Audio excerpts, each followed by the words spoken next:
Ya, nuestro entrevistado en estudio, tempranito, llegó acá, instaladísimo, 7:33, Bernardo Larraín Mate, expresidente de la SOFOFA, actual vicepresidente de Colbún y también es presidente de la Fundación Pivotes, una fundación que está ahí mirando, sobrevolando, buscando políticas públicas, interesado, ¿no es cierto?, en cómo ir sacando ciertos nudos del país. Muy buenos días, Bernardo, gracias por estar en nuestros estudios tan tempranito. Muy buenos días y muchas gracias por la invitación. O a lo mejor sales a andar en bicicleta a la mañana temprano.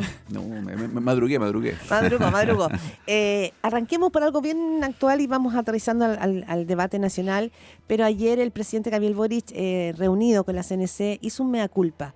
Un mea culpa en semanas que han sido bien complejas y uno está mirando, me imagino que tú estás muy atento mirando el debate que no es solo constitucional, sino que tiene un telón de fondo muy político y económico. ¿Creíble, necesario ese mea culpa del presidente Gabriel Boric o no? Bueno, sí, siempre se aprecia, siempre son necesarias. Yo nunca soy de los que siempre le buscan en el fondo la parte del vaso medio vacío, digamos, a la declaración del presidente. Ahora, ojalá que estas cosas no dependieran de voluntades, de voluntades de los actores políticos. Y por eso es tan relevante en el fondo que el sistema en el cual los actores políticos funcionan tenga mejores incentivos en el fondo para que esa polarización, esa descalificación no ocurra. Para mí eso, cuando uno está en el debate de políticas públicas, hay que tratar de centrarse en las falencias estructurales del sistema político, del Estado. ¿Estamos en el área chica? ¿Ah?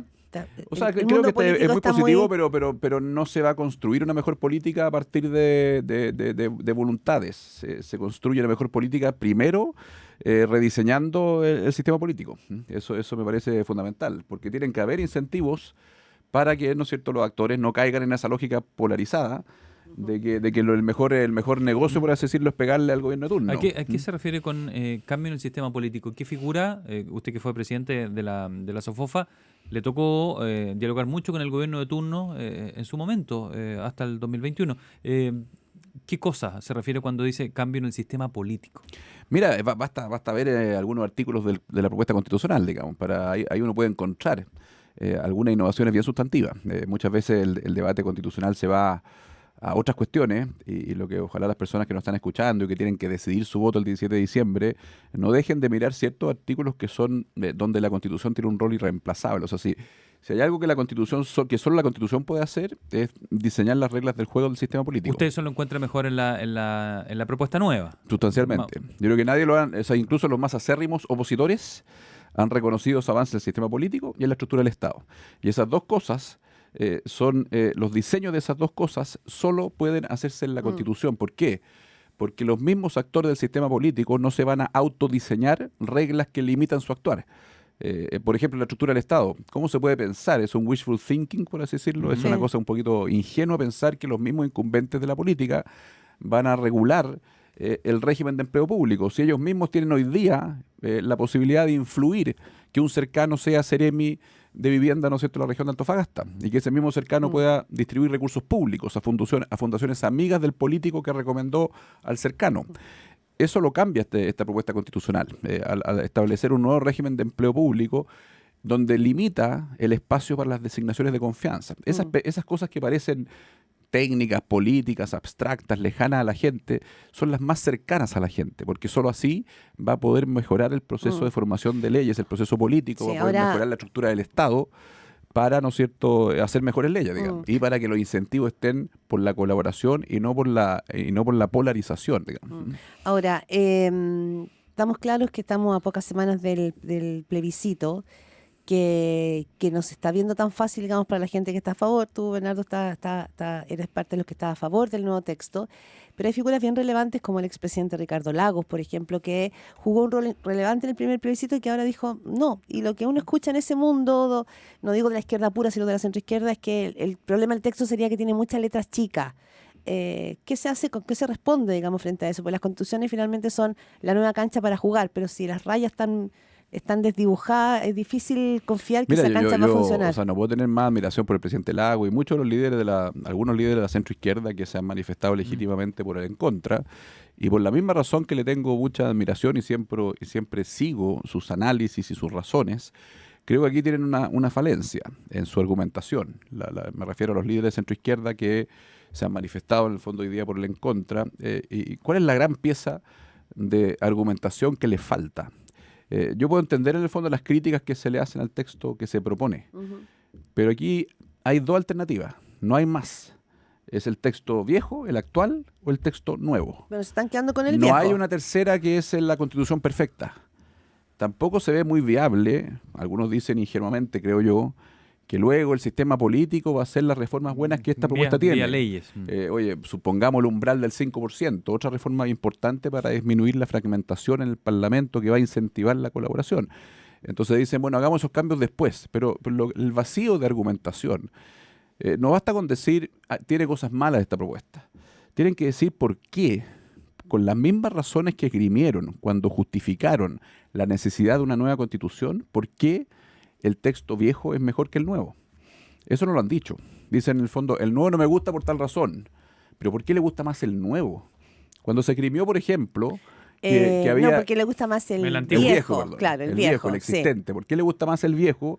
Si es que siempre dijeron que la Constitución tenía que tener un origen democrático, que tenía que surgir de un proceso participativo. Pero por lo que han dicho, hay porque 13 dicen- millones de personas que votaron en este. O sea, esa pieza de información, el origen democrático, la Constitución ¿Qué que nos une, pasa? ¿cómo se puede sostener Bernardo que Larraín, la propuesta vigente, que nació en palabras de alguno de esas personas, nació en dictadura, que se reformó, sí, pero cuyas reformas nunca fueron plebiscitadas? ¿Cómo se puede sostener que esa Constitución, la vieja, la vigente, tiene un origen más democrático, Por lo que convoca dicen una mayor unidad Bernardo, por lo que que esta dicen que nace muchos en de ellos? democracia, donde los consejeros constitucionales fueron electos por 13 millones de chilenas y chilenos? Porque lo que dicen ellos es que lo que salió acá es un texto partisano y que repitió el mismo error del proceso constitucional anterior.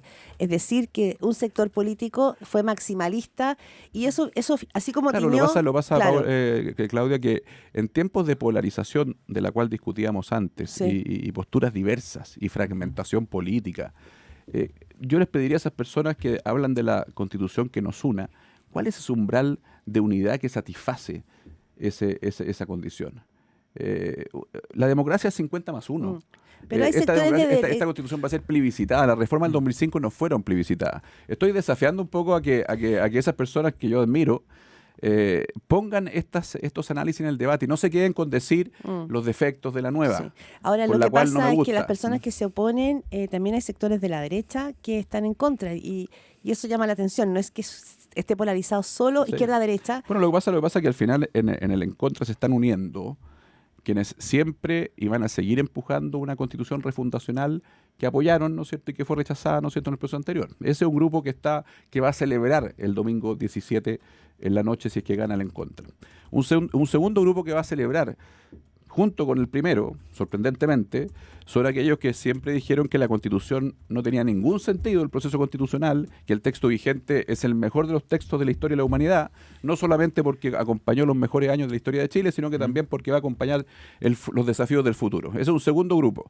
El tercer grupo es que también son los mismos de una parte de los que plantean la lógica refundacional, son los que hoy día hacen una declaración bastante insólita, esta declaración que, piensen ustedes que el Partido Comunista y el Frente Amplio, escribiendo una declaración diciendo el proceso constitucional se cierra y diciendo, ¿sabe qué, señores? Los mismos que enarbolaron que la Constitución, los sistemas, por así decirlo, eran la fuente de todos los males de Chile, hoy día dicen, señores, aboquémonos al crecimiento, aboquémonos, ¿no es cierto?, a la seguridad. Usted no le cree nada a eso. Y no solo eso, la frase más olímpica, en mi opinión, es la siguiente. Dicen, no aprobemos una propuesta constitucional que aumenta la burocracia del Estado. Los campeones del estatismo. O sea, yo creo que la gente tiene que leer el contenido de las declaraciones y también la credibilidad y la coherencia. Claramente ese mensaje que enarbolan para decir se cierra el proceso no es coherente. Bernardo, usted escucha a Bernardo Larraín Mate, expresidente de Sofofa, vicepresidente Colbún, conversando con Primera Pauta. Y presidente de Pivotes. Y presidente de Pivotes también. Que le encanta, es su- le gusta mucho. ese Ese es su lugar, ese es su lugar. Usted decía el 10 de mayo que la incertidumbre va a desaparecer solo con un proceso constitucional exitoso. Así es. ¿Va a ser exitoso? Dado con la Yo creo, división mira, que hay yo ahora? creo que yo cuando hablaba antes era para desafiar, ¿no es cierto?, personas que creo que van a aportar mucho al debate de aquí al 17 a que precisen en el fondo las razones de por qué sí la vieja y no solo por qué no la nueva. Eso no estoy diciendo en el fondo que... Ahora, habiendo dicho eso, yo creo que efectivamente la incertidumbre se acaba con un proceso exitoso. Ahora, el 17 de diciembre hay dos opciones. Una va a ganar. Yo creo que como comparto con Sebastián Edwards que en esta oportunidad no se acaba el mundo si es que gana una u otra. Yo creo que es mejor, Pero qué exitoso, todavía principalmente no por entiendo. los cambios que se propone la propuesta en estructura del Estado y en sistema político, que no van a poder ser fácilmente realizados en el Congreso. Principalmente por esa razón creo que es mejor el texto que se propone. Ahora, ¿qué es lo que hay que hacer en la eventualidad que gane el rechazo? Nosotros tenemos que, y en Pivote lo vamos a hacer, vamos a empujar el nuevo régimen de empleo público, el umbral del 5%, los espacios de Ya, participación o sea, ciudadana, funcionar que eso vaya al aportando. Congreso. Ahora, si bien creo que es poco probable que eso ocurra en el Congreso, es menos probable que si es que estos cambios Se vienen aprueba vía texto. mandatados desde la Constitución, igual vamos a empujar porque esos cambios se presenten en el Congreso y se acuerden en el Congreso. No va a ser fácil, creo que sería más fácil si es que son habilitados o mandatados desde la Constitución, cosa que no ocurre en el texto vigente. Y la otra cosa que es bien importante que la gente no soslaya, que va a ser un desafío posterior si es que esa opción gana. ¿El Banco Central va a quedar fuera de la Constitución? En el texto vigente está fuera. Acuérdense ustedes que las leyes orgánicas constitucionales ya no son tales. Por lo tanto, la ley orgánica del Banco Central que protegía la autonomía del Banco Central con un quórum especial ya no es tal.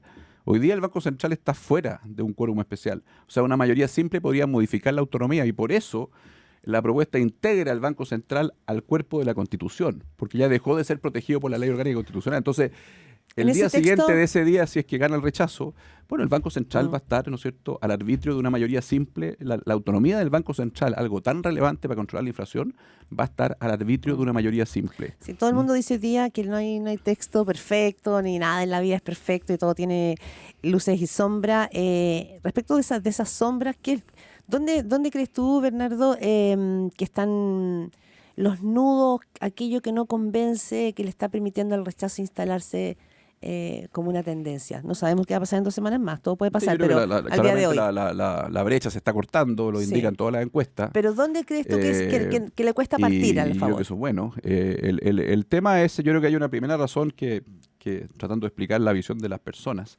que votan. Las personas están, yo creo que hastiadas con la palabra proceso constitucional. Entonces cualquier cosa que emerja de sea buena, mediana o mala, tiene una predisposición negativa. Entonces yo creo que esa es la primera razón. No hay no creo que sea la principal que se hayan compenetrado el texto y hayan concluido que es un mal texto para Chile. Eso es una cosa. Ahora, sí, desde el punto de vista de quienes hemos estudiado con detención el texto, yo creo que hay, por supuesto, que deficiencias, digamos. En el fondo creo que, si bien me parece que logra bien una cosa que era un mandato de las bases constitucionales, que se consagrara la provisión mixta en derechos sociales, es decir, que las personas pudieran elegir entre instituciones privadas y públicas en salud, educación y pensiones. Eso no es un capricho republicano, eso está en las bases ¿cómo se llaman? Las bases constitucional acordada por todos los partidos políticos. Y segundo, es lo que las personas desean. Lo dijo Carlos Peña en una entrevista el fin de semana. Decía, las personas quieren que no se les trate como un objeto a redimir. Quieren seguir teniendo, en el fondo, ese acceso al consumo. Quieren seguir teniendo movilidad, libertad de elección. El punto es cómo se logra eso, que creo que la propuesta logra, porque consagra la provisión mixta, consagra la libertad de elección de las personas, consagra que el ahorro previsional es de las personas. ¿Cómo se compatibiliza con otro deseo que tienen las personas? Que es, ¿no es cierto?, que los riesgos de la vida, por así decirlo, que también Sí, lo dice derechos Carlos Peña, sociales que le permitan. no dependan de su propio, o sea, que en el fondo estén mejor, haya una cierta solidaridad para que se compartan los riesgos de la vida, de vejez y enfermedad. Ese segundo elemento es el concepto solidario, que tiene que ser compatible con la libertad de elección y la provisión mixta. Ahora, Bernardo, eso podría haber sido logrado, esa compatibilidad podría haber sido lograda mejor. Por ejemplo, en pensiones, creo que fue bien lograda en salud. En salud dice explícitamente por primera vez, que no lo dice el texto vigente, que tendrá que haber un plan único de salud. Un plan único de salud, por definición, es solidario. Esa cosa no se logró incluir explícitamente en pensiones, que la libertad de elección y la propiedad de los fondos debiera haber sido más explícita y precisa la propuesta en decir, no es incompatible con introducir solidaridad, elemento de solidaridad. al sistema de Bernardo, pensiones. con respecto a lo último que tengo, al menos con respecto al tema constituyente, la oposición firmó una declaración, el oficialismo, la centroizquierda, donde dice que se da por cerrado el proceso constituyente. En términos simples, ¿usted cree eso? Yo creo que en el fondo tiene una, como lo dije antes, hay una incoherencia bastante profunda en esa declaración. Y por lo tanto las personas tienen que sopesar si es que esa pero frase ¿usted no es cree que sea creíble. por cerrado? Ahora, de hecho, ellos mismos lo dicen. No, por ahora, cerrado hoy, dice, usa la palabra hoy, y creo que Francisco Vidal dijo ayer, mire, quizá en este gobierno, dice, yo tengo Ya. certeza, quienes siempre enarbolaron que son todos los firmantes de esa declaración, enarbonaron que el principal problema de Chile es sistémico desde la Carta Magna, por así decirlo, no pueden decir hoy día que nos aboquemos, ¿no es cierto?, a disminuir la burocracia del Estado. Eso es completamente inverosímil. En el fondo es un sector político que legítimamente ha creído que la solución a todos los problemas de Chile pasa por cambiar la Constitución y por darle un rol protagónico al Estado. Que hoy día digan, ¿no es cierto?, que hay que la propuesta es mala porque aumenta la burocracia estatal, me parece completamente inverosímil e incluso me parece un poquito impúdico. Decía el presidente Boric que ahora se iban a abocar al crecimiento sólido de la economía. Decía hace una semana la ministra vocera Camila Vallejo que el que hubiese un PIB de un 0,6% en el último trimestre era un tapaboca a los que siempre auguraban los peores pronósticos. ¿Usted qué tan optimista es con la visión económica que tiene el gobierno? No, yo no soy optimista porque lo que nos debe interesar es cuál es el crecimiento potencial de Chile, no el crecimiento cíclico de un trimestre que logró 0,6. Sí, fue mejor que la expectativa, pero es 0,6, con crecimiento de 0,6, 1, hasta 2, que es el crecimiento potencial de Chile. Chile no va a volver a echar a andar la máquina de generación de oportunidades, que además en el fondo es la máquina que genera más recaudación que se requiere en el fondo para, ¿no es cierto?, para satisfacer los derechos sociales. Entonces, no soy optimista en materia de crecimiento. Sí celebro una cosa es decir en el fondo que la declaración del oficialismo me parece un poquito inverosímil e incoherente más que inverosímil. Y otra cosa es no celebrar que el presidente Boric y el oficialismo digan que es importante el crecimiento, la seguridad y disminuir la burocracia estatal. Eso es lo que más me sorprende. Ahora, lo importante acá es la por lo figura tanto, de Mario Marcel. celebro esas señales. El punto es que no son, por así decirlo, si uno lee la declaración para ver si es verosímil la promesa de cerrar la discusión constitucional, para ese efecto me parece que es muy débil, porque es un sector político que legítimamente le atribuye a los sistemas el origen de todos los males. El sistema constitucional, el sistema educacional. Piensen ustedes que cuando se hizo la reforma educacional, lo primero que hizo fue cambiar el sistema. No se trató de mejorar la educación en las salas de clase de los liceos públicos. Es una lógica muy centrada en rediseñar, en refundar el sistema constitucional, el sistema educacional, y por lo tanto hoy día digan que eso no es relevante, yo creo que no es verosímil. Yo creo que van a volver a la carga de cambiar esos sistemas. Estamos conversando esta mañana en Primera Pauta con Bernardo Raimate, expresidente de Sofofa, actual vicepresidente de Colbún y presidente de la Fundación Pivotes. Salgamos propiamente del tema constitucional que sabemos que da fatiga a la gente, ya estamos... Ojalá que no diera fatiga, porque es muy importante. Sí, no, totalmente, sumamente importante, pero también probablemente, y lo quiero llevar así, tú tuviste un rol importante desde la Sofofa en los tiempos del estallido social. Y el mundo empresarial, me acuerdo haberte entrevistado en ese minuto, estaba muy pendiente, decía, acá vamos a tener que hacer cambios, y vamos a tener que mirar la sociedad y hacer ajustes en la sociedad. No sé si eso pasó. Y muchos dicen, bueno, una cosa es la Constitución y otra son todos los pactos sociales que finalmente el mundo de la izquierda, de la derecha, empresarial, se tomaron en serio en esas demandas ciudadanas, porque muchos analistas, sociólogos dicen, las demandas del estallido están ahí, todavía siguen ahí, pendientes. Entonces, una cosa es el debate constitucional, pero ¿estamos al debe respecto de pactos sociales importantes para la sociedad chilena?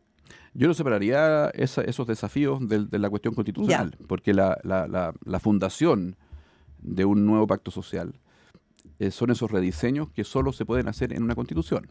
Pero se pudo haber avanzado en una reforma previsional, por ejemplo. Pero lo que pasa es que hay que ordenar, en el fondo, el orden de los factores sí altera el producto. La reforma previsional lleva 15 años discutiéndose. ¿Cuál es la falla subyacente que ha impedido llegar a un acuerdo? Un mal sistema político. 22 partidos en el Congreso Nacional no van a llegar a acuerdos en materia sustantiva. Y por lo tanto, en el fondo, por eso me frustra cuando hay personas destacadas que dicen la Constitución no sirve para nada, este cuento que nos vendieron. La Constitución puede que no sirva para muchas cosas. La Constitución no es una tecla que uno presione y se resuelvan los problemas sociales. Pero la propuesta constitucional tampoco lo hace automáticamente. Esa disminución de partidos, por ejemplo, tomaría muchos años. Si usted espera tener 4 partidos para poder definir una nueva reforma previsional, pero inmediatamente la expectativa de que el número de partidos políticos va a bajar de 22 a 6, aunque sea en un periodo de tiempo, inmediatamente cambia, ¿no es cierto?, la actuación de los incumbentes de la política. Mi pregunta es que, y lo dicen muchos dirigentes políticos, lo han dicho, quizás el mundo político o la élite del país quedó al debe porque en pleno momento del estallido social, además de abrir el camino constitucional que fue necesario, que fue republicano incluso, se debió haber llegado a acuerdos sociales más de corto No, plazo. estoy muy de acuerdo. Y Por a supuesto eso que, voy. por supuesto Y que la que ley eso- y política, que eso- económica, empresarial está al debe, no hay duda, porque no puede ser, más allá de quiénes son los responsables, no puede ser que llevemos 15 años discutiendo pensiones y todavía no lleguemos a un acuerdo. No puede ser en el fondo que en los últimos 15 años estemos en el fondo haciendo parche del sistema tributario y no se llega a un sistema tributario que no solo que en el fondo incentive la inversión y que también logre los niveles de recaudación que el gasto social requiere. Por lo tanto, no hay duda que hay un déficit del sistema político, empresarial, económico, todos los actores que participan en lo público. Yo siempre he pensado que ojalá sean más y más, porque lo público no puede ser monopolio de la política profesional. Es demasiado importante para dejarla solamente en manos de la política profesional. Y por eso, en el fondo, esa es la inspiración que tiene Pivotes, que es que se genere una nueva pyme, por así decirlo, en el espacio público, y ojalá convoque a personas para que se conecten con lo público y hagan incidencia pública. En la digamos. discusión sobre el tema previsional, sin ir más lejos, ayer se entregó un estudio, hoy día viene detallado en la tercera, que cabeza David Bravo, que encabezó la Comisión Bravo. Y él dice que la tasa de reemplazo es mucho mejor de lo que se pensaba, considerando la PSU como base. Habla de un 60%, en algunos sumándole más a lo que uno ahorra, puede llegar al 100 o hasta el 122, dependiendo, por supuesto, de la persona. Que están muy lejos los datos que entrega el gobierno, que habla de un 44% para las mujeres, para los hombres y un 41% para las mujeres. ¿Hemos partido de una premisa equivocada, cree usted? ¿Un elemento muy relevante lo que pasa es que nuevamente un sistema político disfuncional, los sectores se quedan pegados con sus ideas originales, digamos, sin ver en el fondo el cambio real que produjo políticas públicas como la PSU, la PGU. La PGU equivale, según han hecho cálculos Elisa Cabezón, que es directora de evidencia de Pivotes, a creo que 6 puntos de contribución. Entonces, si desde que yo originalmente planteaba que tienen que haber 6 puntos más de contribución y que el 100% de esos 6 puntos tiene que ir a un fondo solidario, como planteaba el oficialismo, bueno, tiene que mirar la realidad y darse cuenta de que para un segmento relevante de la población, la PGU, ¿no es cierto?, ha logrado esas tasas de reemplazo que tú dices. Ahora, ¿es insuficiente esa pensión de 200.000 pesos? En fin, por supuesto que nunca va a ser insuficiente, nunca va a ser suficiente. Y le debemos a personas que puedan mirar el futuro e ir subiendo esa pensión.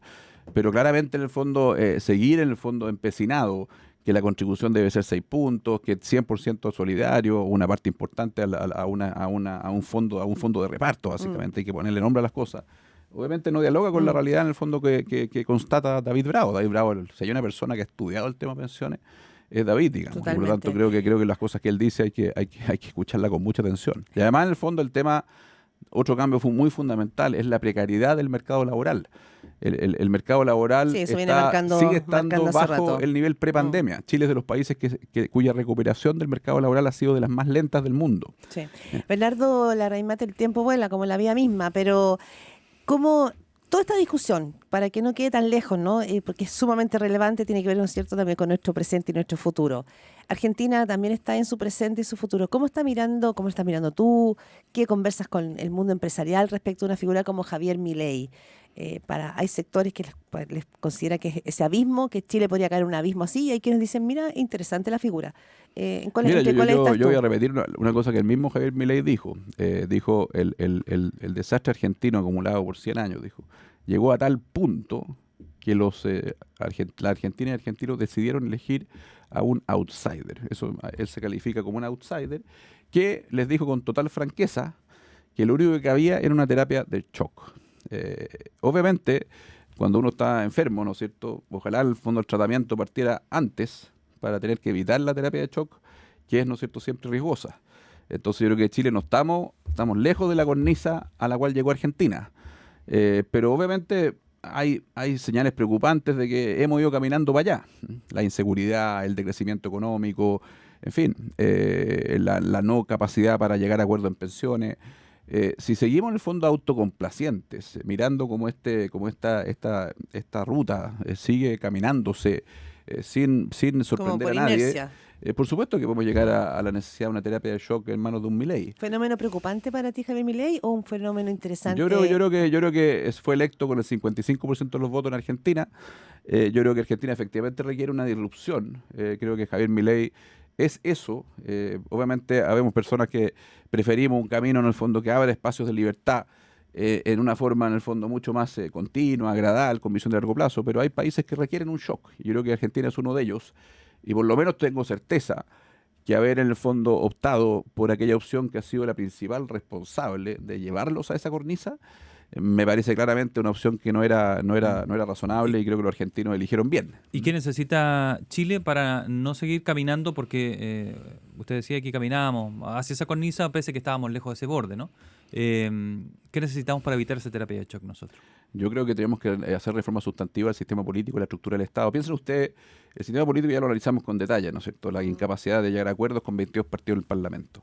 Hoy día hay una cartita de Genaro Regada, Jorge Correa Sutil y Ignacio Walker, diciendo en el fondo, bueno, tenemos que hacer, si gana el rechazo, hagamos esta reforma en el Congreso. Yo lo encuentro un poquito ingenuo, digamos, esa postura, porque creo que no va a ser fácil que los incumbentes se autoimpongan regulaciones, pero en la estructura del Estado, si ustedes ven en el fondo el caso de Democracia Viva, que está extendido en todas las regiones de Chile, en todas las seremías, básicamente su origen es un empleo público que tiene mucha facilidad para ser capturado políticamente. Un gobierno cuando cambia en Chile cambia a 4.000 personas. En los países que admiramos cambian 50 personas. Y esas 4.000 personas se seleccionan por cercanía política, no por sus competencias administrando recursos públicos. Por lo tanto, para mí esa es una reforma esencial. Debe estar en el pacto fiscal. Y no aparece en el pacto fiscal. Aparece en reforma. Yo creo que el camino de mejorar la probidad y el funcionamiento del Estado a través de medidas administrativas, de control, de auditoría, eso es completamente insuficiente. Aquí se requiere una reforma sustantiva al empleo público, a la administración pública, para que se separe lo que es administración pública y que esté al servicio de los ciudadanos de lo que es, ¿no es cierto?, los gobiernos de turno. Los gobiernos de turno, por supuesto, que tienen que tener su equipo. ¿El Estado se capturó por operadores políticos? Yo creo que hay altos grados de captura en el Estado de Chile.